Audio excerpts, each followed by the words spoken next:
Hello students, welcome to my YouTube family. Today I discuss a vital video for class 8 subject geography chapter 6 part 2। আজকে কিন্তু এই chapter 6 part 2 geography সাবজেক্টের জলবায়ু অঞ্চল নিয়ে তোমাদের সামনে আলোচনা করব। এই আলোচনা করার আগে আমি বলবো যে এখান থেকে কিন্তু একটা ফার্স্ট পার্ট তোমাদের সামনে দিয়েছি এবং এখান থেকে যে সম্ভাব্য প্রশ্নগুলো তাও তোমাদের সামনে উত্তর সমেত আলোচনা করেছি। আজকে কিন্তু সেই একই রকমভাবে এখান থেকে যে প্রশ্নগুলো আসার মতো সেইগুলো তোমাদের সামনে শেয়ার করব। শেয়ার করার আগে বলবো যে আমাদের কিন্তু সেকেন্ড সামেটিভ পরীক্ষা শেষ, থার্ড সামেটিভের জন্য কিন্তু আমরা প্রস্তুতি নিচ্ছি। তাই আমরা যদি পুজোর আগে যদি এই চ্যাপ্টারটার থেকে অর্থাৎ এই সাবজেক্ট থেকে প্রশ্নগুলো আগে তৈরি করে নিতে পারি তাহলে কিন্তু আমাদের খুব সুবিধা হবে। তাই আর কোনো কথা না বলে সরাসরি চলে যাব আমরা সেই ভিডিওতে যেখান থেকে আমি চ্যাপ্টার 6 পার্ট 2 আলোচনা করব সেই চ্যাপ্টারে। তাহলে চলো শুরু করি। হ্যাঁ, শুরুতেই আমি বলবো যে আজকের প্রথম আলোচ্য টপিকটি হলো ভূমধ্য সাগরীয় জলবায়ু অঞ্চল। প্রথমেই জানতে হবে যে এই ভূমধ্য সাগরীয় জলবায়ু অঞ্চলটা কাকে বলে। অর্থাৎ উষ্ণ নাতিশীতোষ্ণ মণ্ডলের বিশিষ্ট জলবায়ু অঞ্চল হলো ভূমধ্য সাগরীয় জলবায়ু অঞ্চল। ভূমধ্য সাগরের তীরবর্তী দেশগুলি ছাড়াও প্রকৃতপক্ষে পৃথিবীর যে সমস্ত অঞ্চলে ভূমধ্য সাগরীয় তীরবর্তী দেশগুলির মতো জলবায়ু দেখা যায় তাকে ভূমধ্য সাগরীয় জলবায়ু অঞ্চল বলে। তাহলে এখানে কিন্তু একটা প্রশ্ন এসে যায় যে ভূমধ্য সাগরীয় জলবায়ু অঞ্চল কাকে বলে। তাহলে দেখো এর অবস্থানটা কোথায়। উত্তর দক্ষিণ গোলার্ধে 30 ডিগ্রি থেকে 45 ডিগ্রি অক্ষাংশের মধ্যে অবস্থিত মহাদেশের পশ্চিম দিকে এই জলবায়ু দেখা যায়। তো সেই দেশগুলো কি কি, সেই দেশগুলো একটু দেখে নিই। সেই দেশগুলো হলো ইউরোপের France, Italy, Spain, Greece, Portugal, Albania, পূর্বতন যুগোস্লাভিয়া, এশিয়ার তুরস্ক, ইসরায়েল, সিরিয়া, লেবানন এবং আফ্রিকার মিশর, মরক্কো, লিবিয়া, আলজেরিয়া, টিউনেশিয়া। এই 16টি দেশ ভূমধ্য সাগরীয় জলবায়ু অঞ্চলে সর্বাধিক প্রভাব দেখা যায়। তো এখানে কয়টি দেশে দেখা যায় এটা কিন্তু একটা প্রশ্ন এসেই যেতে পারে। তারপরে হচ্ছে এছাড়াও উত্তর আমেরিকার ক্যালিফোর্নিয়া, দক্ষিণ আমেরিকার চিলি, দক্ষিণ আফ্রিকার কেপ টাউন, অস্ট্রেলিয়ার দক্ষিণ পশ্চিমের দক্ষিণ পূর্বে এই জলবায়ু দেখা যায়। এই জলবায়ুর কিছু বৈশিষ্ট্য লক্ষ্য করা যায়। তাহলে বৈশিষ্ট্যগুলো কি কি? এই জলবায়ু দেখো সারা বছর মৃদু ভাবাপন্ন নাতিশীতোষ্ণ জলবায়ু, শুষ্ক গ্রীষ্মকাল এবং শীতকালীন বৃষ্টিপাত ভূমধ্যসাগরীয় জলবায়ু অঞ্চলের প্রধান বৈশিষ্ট্য। এটাও কিন্তু গুরুত্বপূর্ণ প্রশ্ন। এবার উষ্ণতা কত থাকে? গ্রীষ্মকালীন উষ্ণতা থাকে 21 ডিগ্রি থেকে 27 ডিগ্রি সেলসিয়াসে, তবে শীতকালে তা কমে 5 ডিগ্রি থেকে 27 ডিগ্রির মধ্যে এসে যায়।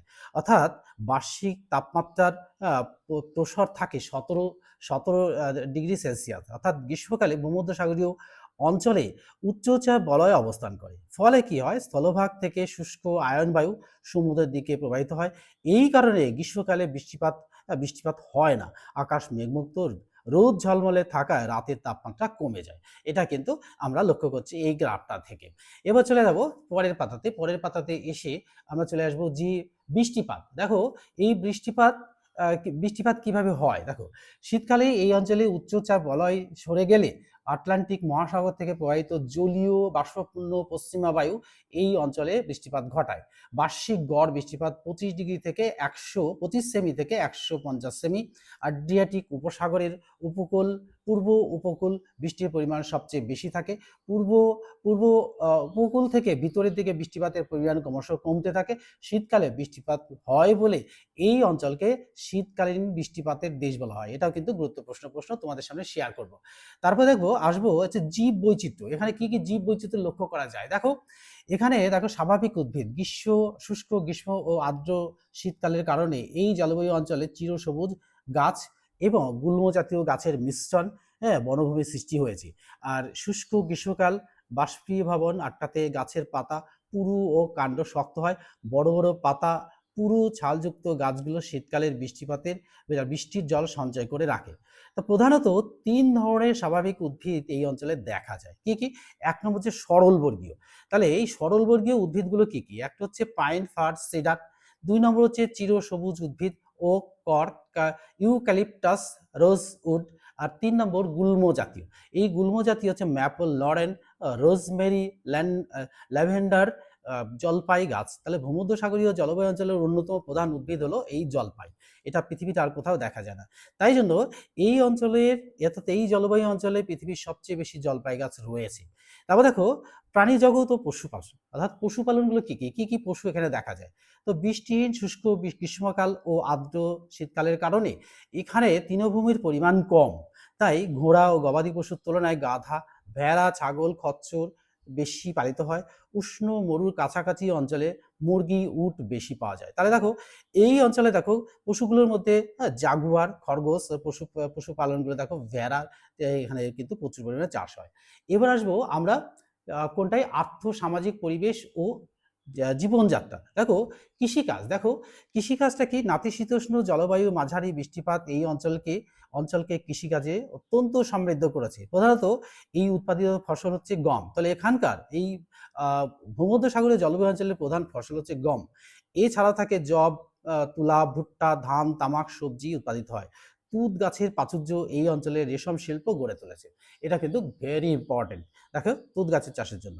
দেখো আর ঝলমলে মনোরম আবহাওয়া। তাহলে আবহাওয়া ঝলমলে মনোরম হওয়ায় এই অঞ্চলে প্রচুর মূল্যবান ফল যেমন আঙ্গুর, জলপাই, আপেল, নাশপাতি, কমলালেবু, পিচ, খুবানি, আখরোট, বাদাম, কুল, ডুমুর ও নানা ধরনের লেবু প্রভৃতি প্রচুর পরিমাণে উৎপাদিত হয়। এই কারণে এই অঞ্চলকে ফলের ঝুড়ি বলা হয়। এটা কিন্তু তোমাদের সামনে শেয়ার করেছি।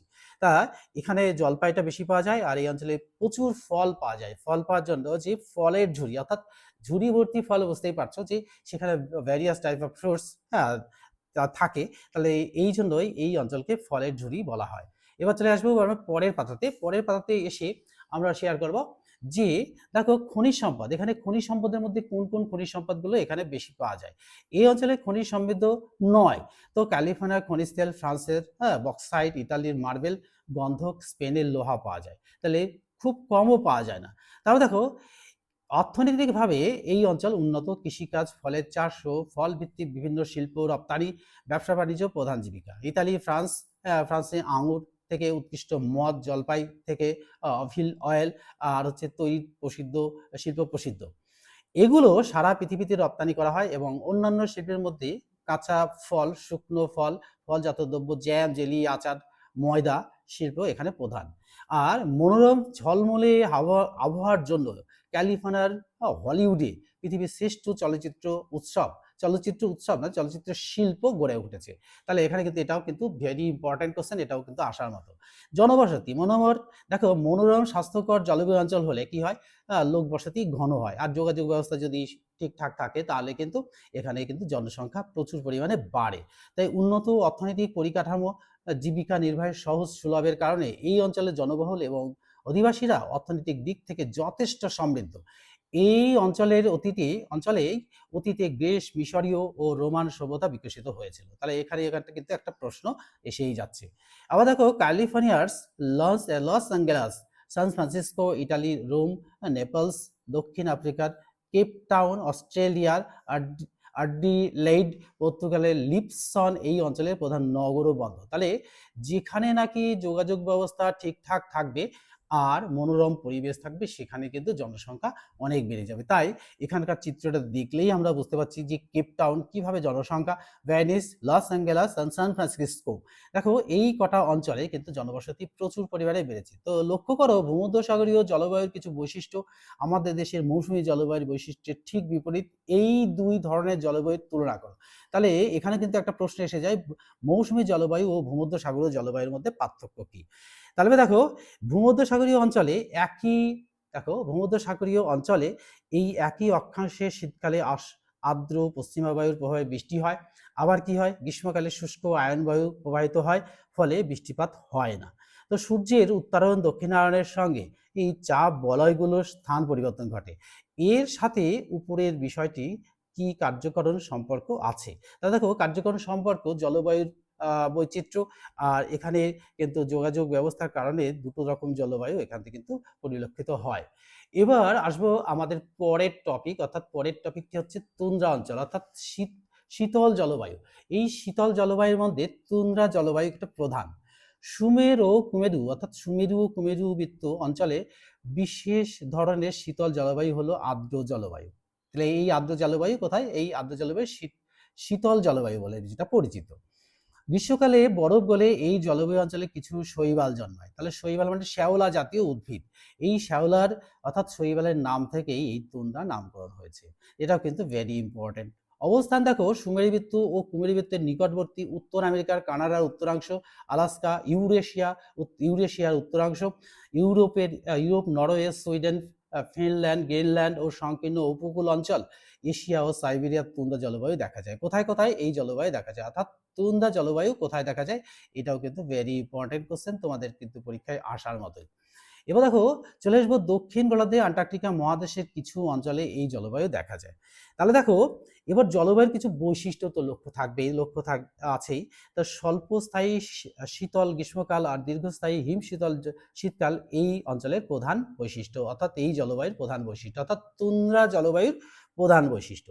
এবার দেখো শীতকালীন জলবায়ু, বছরে অধিকাংশ সময় ৮ থেকে ৯ মাস শীতকাল, তাপমাত্রা এই সময় তাপমাত্রা 20 ডিগ্রি সেলসিয়াস থেকে 40 ডিগ্রি সেলসিয়াসে নেমে যায়।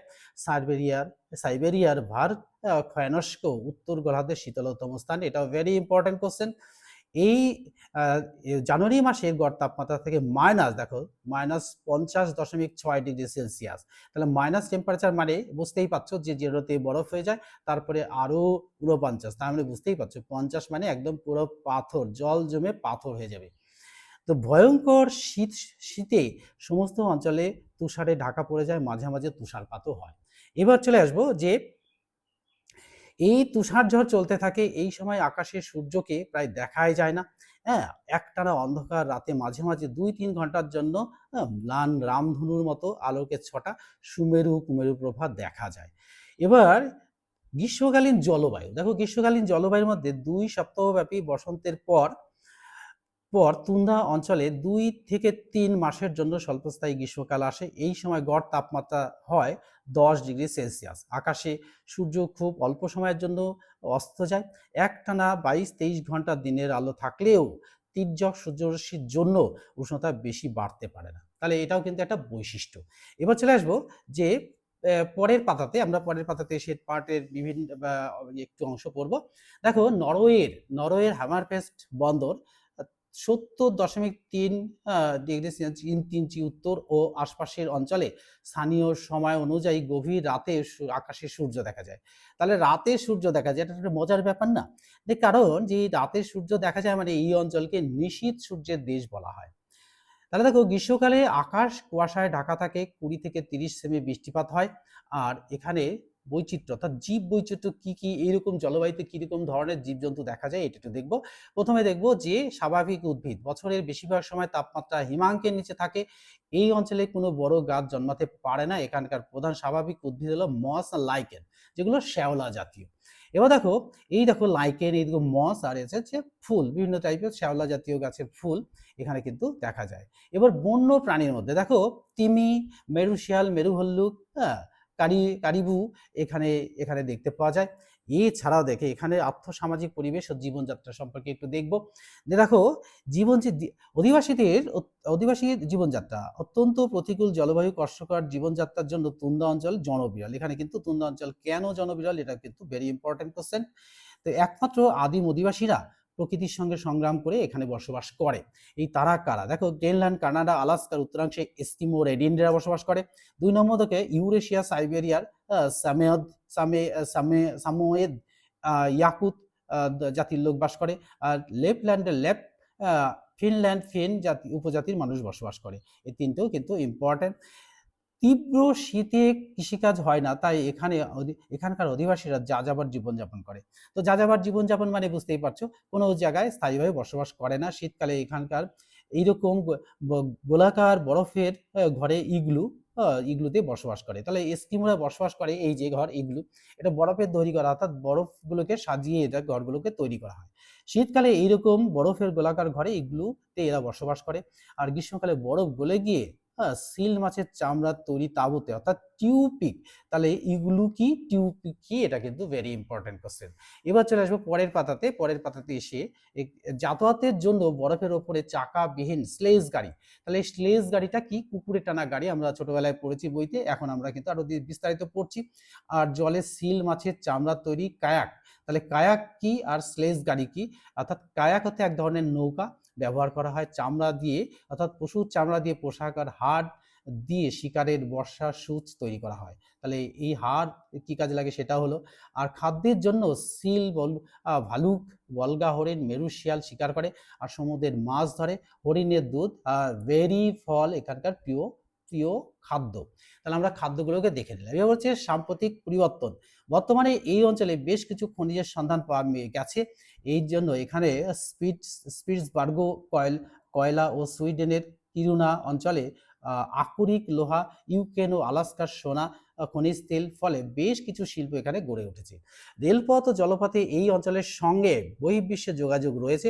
সাইবেরিয়ার মিনস্ক বন্দর থেকে সেন্ট পিটার্সবার্গ পর্যন্ত রেলপথ নির্মাণ করা হয়েছে। তাহলে রেলপথও এখানে নির্মাণ করা হয়েছে এরকম দুর্গম পরিবেশেও। উত্তর আমেরিকার আলাস্কা হাইওয়ে তুন্দ্রা অঞ্চলকে অন্যান্য অংশের সঙ্গে যুক্ত করেছে। কিছু অঞ্চলকে বরফমুক্ত করে অথবা গ্রিন হাউসে উন্নত প্রযুক্তিতে চাষবাস করা হচ্ছে। আর অধিবাসীরা পশুর লোম, চামড়ার বিনিময়ে চা, কফি, তামাক ও অন্যান্য প্রয়োজনীয় দ্রব্য আমদানি করছে। তো বর্তমানে এই অঞ্চলের প্রভূত উন্নতি ঘটেছে এবং অধিবাসীরাও ধীরে ধীরে আধুনিক জীবনযাত্রায় অভ্যস্ত হয়ে উঠেছে। দেখো টিউপিক কি, এই দেখো টিউপিক একটা টিউপিক, দেখো এটা ঘর, এদের ঘরে কিন্তু এরা বসবাস করে। আবার দেখো স্নো মোবাইল, দেখো কি সুন্দর বরফের উপর দিয়ে চলছে। আবার কি অতি জনবসতি আলাস্কা, কিরকম জনবসতি দেখো, আমাদের মতো এখানকার মতো ঘন জনবসতি নয় কিন্তু দেখো।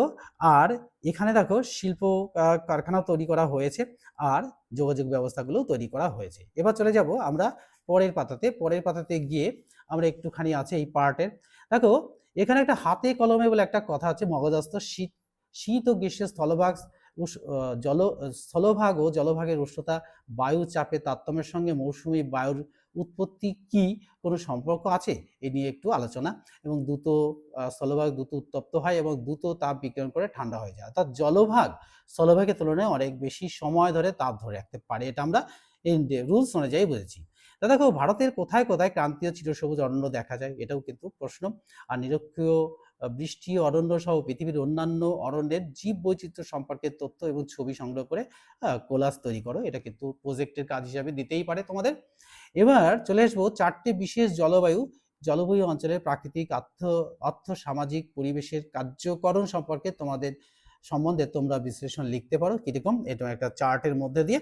তাহলে এটা কিন্তু প্রজেক্ট ওয়ার্কে দিতে পারে। প্রাকৃতিক ও আর্থসামাজিক পরিবেশের কার্যকরণ সম্পর্কে লিখতে হবে। নিরক্ষীয় জলবায়ু, মৌসুমী জলবায়ু, ভূমধ্যসাগরীয় জলবায়ু, তুন্দ্রা জলবায়ু, এই চারটে জলবায়ু অঞ্চল ভাগ করা হয়েছে। এবার কোন জলবায়ু অঞ্চলে আর্থসামাজিক দিক থেকে সব থেকে এগিয়ে এবং কোন জলবায়ু অঞ্চল সব থেকে পিছিয়ে বলে তোমার মনে হয়, এটা কিন্তু প্রজেক্ট ওয়ার্ক। এই উন্নতি ও অনুন্নতির কারণ হিসাবে তোমরা মতামত লিখো, এটা কিন্তু প্রজেক্ট ওয়ার্কে তোমাদের আসতেই পারে। তাহলে এই ছিল আজকের এই আলোচনা, এবং এই আলোচনার শেষে আমি কতগুলো সম্ভাব্য প্রশ্ন তোমাদের সাথে শেয়ার করব। সেই প্রশ্নগুলো শেয়ার করার আগে আমি বলবো যে এর থেকে একটা করে স্ক্রিনশট তুলে নেবে। পুরোটা স্ক্রিনশট তুলে নিলে কিন্তু তোমাদের পড়তেই সুবিধা হবে, তাই একটা করে স্ক্রিনশট তোমরা তুলে নেবে, তাহলে কিন্তু পুরো প্রশ্নের উত্তরটা পেয়ে যাবে। তাহলে তো স্ক্রিনশট তুলে নিয়েছো। এবার দেখো 1 নম্বর প্রশ্ন, ভূমধ্য সাগরীয় জলবায়ু অঞ্চলের প্রভাব দেখা যায় এমন 4টি দেশের নাম লেখো, অর্থাৎ ফ্রান্স, ইটালি, স্পেন, গ্রিস। 2 নম্বর কোশ্চেন দেখো, দেখে কয়টি দেশের উপর ভূমধ্য সাগরীয় জলবায়ুর প্রভাব দেখা যায়, অর্থাৎ 16টি দেশের উপরে। এবার ভূমধ্য সাগরীয় জলবায়ুর প্রধান বৈশিষ্ট্য করে দেখো, সারা বছর মৃদু ভাবাপন্ন নাতিশীতোষ্ণ জলবায়ু, শুষ্ক গ্রীষ্মকাল এবং শীতকালীন বৃষ্টিপাত ভূমধ্য সাগরীয় জলবায়ু অঞ্চলের প্রধান বৈশিষ্ট্য, এটা ভেরি ইম্পর্টেন্ট। তারপরে বসা দেখো শীতকালীন বৃষ্টিপাতের দেশ কোন অঞ্চল, অর্থাৎ ভূমধ্য সাগরীয় অঞ্চল। এই ভূমধ্য সাগরীয় অঞ্চল কিন্তু কিসের দেশ, অর্থাৎ শীতকালে বৃষ্টিপাতের দেশ। এবার 5 নম্বর প্রশ্ন আসবো। 5 নম্বর প্রশ্ন এসে, ভূমধ্য সাগরীয় জলবায়ুর অন্যতম প্রধান উদ্ভিদ কোনটি? এটা হচ্ছে জলপাই, অর্থাৎ পৃথিবীর কোথাও এত জলপাই পাওয়া যায় না, তাই এখানে কিন্তু জলপাই চাষে, জলপাই থেকে আচার, জ্যাম, জেলি তৈরি করা হচ্ছে। এবার চলে আসবো পরের পাতাতে এসেই কিন্তু এখান থেকে একটা স্ক্রিনশট তুলে নেবে। স্ক্রিনশট তুলে নিলে কিন্তু তোমাদের পড়তে সুবিধা হবে।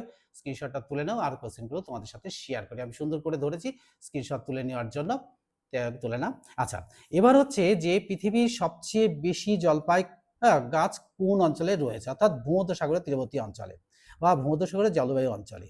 7 নম্বর কোশ্চেন দেখো, ভূমধ্য সাগরের জলবায়ু অঞ্চলের প্রধান ফল কোনটি? অর্থাৎ প্রধান ফসল কোনটি? গম। গম কিন্তু এখানে প্রধান ফসল। পৃথিবীর কোন অঞ্চলকে ফলের ঝুড়ি বলা হয়? অর্থাৎ ভূমধ্যসাগরীয় জলবায়ু অঞ্চলকে ফলের ঝুড়ি বলা হয়। ৯ নম্বর কোশ্চেন দেখো, ভূমধ্যসাগরীয় অঞ্চলের প্রধান উদ্ভিদগুলি কি কি? দেখো পাইন, ফার, ওক, ম্যাপল ইত্যাদি। ১০ নম্বর কোশ্চেন দেখো, ভূমধ্যসাগরীয় অঞ্চলের প্রধান ফলগুলি কি কি? দেখো এখানে এই ফলের ঝুড়ি বলা হয়েছে, অর্থাৎ কমলালেবু, আপেল, আঙুর, নাশপাতি প্রচুর পরিমাণ হয়। এছাড়া কিন্তু কালো আঙুর আমরা যেটা বাজারে দেখি সেটা কিন্তু এই ভূমধ্যসাগরীয় জলবায়ু অঞ্চল থেকেই আসে। এবারে আসবো পরের পাতাতে। পরের পাতাতে আরো কটা কোশ্চেন আছে, এখান থেকে তোমাদের শেয়ার করবো। পরে আরো দুটো পাতা আছে, এখান থেকে শেয়ার করার আগেই তো তোমাদের বলবো যে এখান থেকে একটা স্ক্রিনশট তুলে নেবে। স্ক্রিনশট তুলে নিলে কিন্তু পড়তে সুবিধা হবে। স্ক্রিনশটটা তুলে নাও। আচ্ছা, এই তুলে দিয়েছি। আচ্ছা, এবার আসবো যে দেখো ১১ নম্বর কোশ্চেন, পৃথিবীর শ্রেষ্ঠ চলচ্চিত্র শিল্প কোথায় গড়ে উঠেছে? অর্থাৎ ক্যালিফোর্নিয়ার হলিউডে কিন্তু এটা গড়ে উঠেছে। ১২ নম্বর কোশ্চেন দেখো, তুন্দা জলবায়ুর নামকরণ করা হয়েছে কি থেকে? অর্থাৎ শৈবালের নাম থেকে কিন্তু এই তুন্দা নামকরণ হয়েছে। ১৩ নম্বর কোশ্চেন দেখো, উত্তর গোলার্ধের সবচেয়ে শীতলতম স্থান কোনটি? অর্থাৎ সাইবেরিয়ার ভারখয়ানস্ক। এটা ভেরি ইম্পর্টেন্ট। ১৪ নম্বর কোশ্চেন দেখো, নিশীথ সূর্যের দেশ কাকে বলা হয়? অর্থাৎ নাম কি? অর্থাৎ নরওয়ের হামারফেস্ট শহরকে নিশীথ সূর্যের দেশ বলা হয়, অর্থাৎ হামারফেস্ট বন্দর। ১৬ নম্বর কোশ্চেন দেখো, তুন্দ্র অঞ্চলের প্রধান উদ্ভিদগুলি কি কি? দেখো এখানে কিন্তু মস লাইকেন তুন্দ্র অঞ্চলের মস আর লাইকেন। আর তুন্দ্র অঞ্চলের প্রধান পরের পাতাতে চলে যাব। একটা স্ক্রিনশট তুলে নেবে। স্ক্রিনশট তুলে নিলে কিন্তু একই কথাই বলছি বারবার, তুলে নিলে পড়তে সুবিধা হবে। আচ্ছা, এর উত্তরটা হচ্ছে অর্থাৎ প্রাণী রাশির নাম লেখো। অর্থাৎ তিমি, এখানকার প্রাণীগুলো কি কি? প্রাণীগুলো তিমি, মেরু শিয়াল, মেরু ভাল্লুক ইত্যাদি। আর ইগলু কি? দেখো এস্কিমোদের তৈরি ঘর, এটি বরফের তৈরি। এই ঘরে কিন্তু এই এস্কিমোরা বসবাস করে। ১৮ নম্বর দেখো, টিউপিক কি? অর্থাৎ সিল মাছের চামড়ার তৈরি তাঁবুতে এরা বসবাস করে, এটাই হচ্ছে টিউপিক। আর স্লেজ কি? মেরু অঞ্চলের প্রধান পুকুরে টানা যানবাহনই হলো এই স্লেজ। এটা ভেরি ইম্পর্টেন্ট। তারপর দেখো লাস্ট কোশ্চেন, মেরু ভল্লুক কোন অঞ্চলে দেখা যায়? অর্থাৎ তুন্দ্রা জলবায়ু অঞ্চলে মেরু ভল্লুক দেখা যায়। তাহলে এই ছিল আজকের প্রশ্ন। আর এই প্রশ্নগুলো কিন্তু আমি বলেছি 100% এই চ্যাপ্টার থেকে পেয়ে যাবে। এই চ্যাপ্টার থেকে যে প্রশ্ন দেবে, যদি ছোট প্রশ্ন দেয় অর্থাৎ MCQ, tick the correct answer, fill in the blanks যা দেবে এখান থেকে কিন্তু পেয়ে যাবে। আর ভূমধ্যসাগরীয় এখানে দুটো কোশ্চেন আসতে পারে, ভূমধ্যসাগরীয় জলবায়ু অঞ্চলের প্রধান বৈশিষ্ট্যগুলি লেখো, এবং আরেকটা কোশ্চেন আসতে পারে যে তুন্দ্রা অঞ্চলের প্রধান বৈশিষ্ট্যগুলি লেখো। তাহলে এই আলোচনার মধ্যে দিয়ে তোমরা কিন্তু খুব সহজেই এই চ্যাপ্টার থেকে সম্ভাব্য প্রশ্নগুলো বুঝতে পারলে।